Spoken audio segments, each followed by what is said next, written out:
আজকে এঁচোড়টা করছি। এঁচোড়টাকে আমাদের গাছে হয়েছিল, সেই জন্য গাছে হওয়ার জন্য এঁচোড়টাকে কেটে নিয়ে এখন হচ্ছে মানে কী বলবো, এখন তো কাঁঠাল তো হচ্ছে মানে এঁচোড় হয়ে গিয়ে কাঁঠাল হয়ে পাকা শেষ। এইটা লাস্টে একটু ছোটো মতন হয়েছিল, একটা ছোটো হয়েছিল, সেটা গাছ থেকে কাটলাম।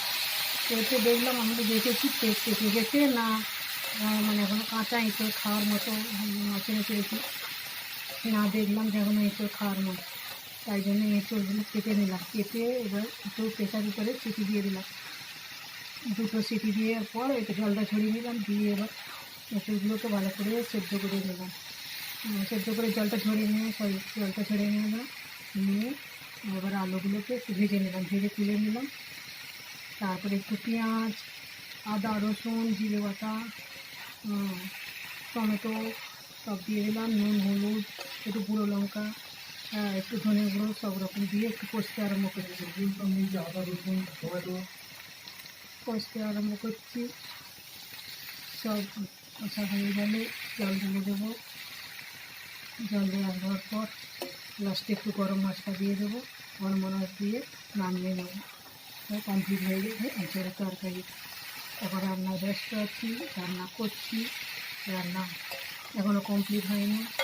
তারপরে একটু এই এখানটা মাছের ঝালটা এখনও হবে, এখন মাছের ঝালটা কমপ্লিট হলে 2 পিস মাছ আছে, তার সঙ্গে 2 পিস হচ্ছে ডিম দিয়েছি, এখনও ডিমটা ছাড়ানো হয়নি। এই যে ডিমটা, এই যে এখনও যে 2 ডিম একসাথে একটু ঝাল দিয়েছে। এখনও কলমি শাক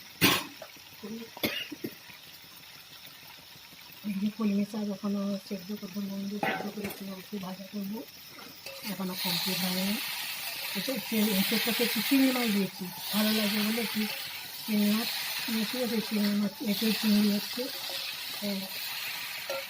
এখনও কমপ্লিট হয়নি, এই যে রান্নাটা এখনও করছি, রান্না এখনও ব্যস্ত আছি, রান্না হয়ে যাবে কমপ্লিট।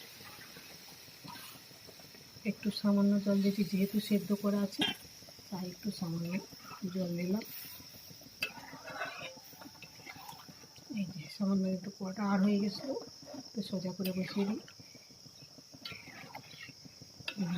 এখানে রান্নাটা একটু সেদ্ধ হয়ে গেলে একটু লাস্টে একটু গরম মশলা দিয়ে দেবো, দিয়ে মানে নামিয়ে দেবো। এবার আমের চাটনি করা আছে, কালকে করেছিলাম, সেইটা এখনও আমের চাটনিটা এখনও মানে একদিন করলে 2 দিন হয়ে যায়, সেই জন্য আমের চাটনিটা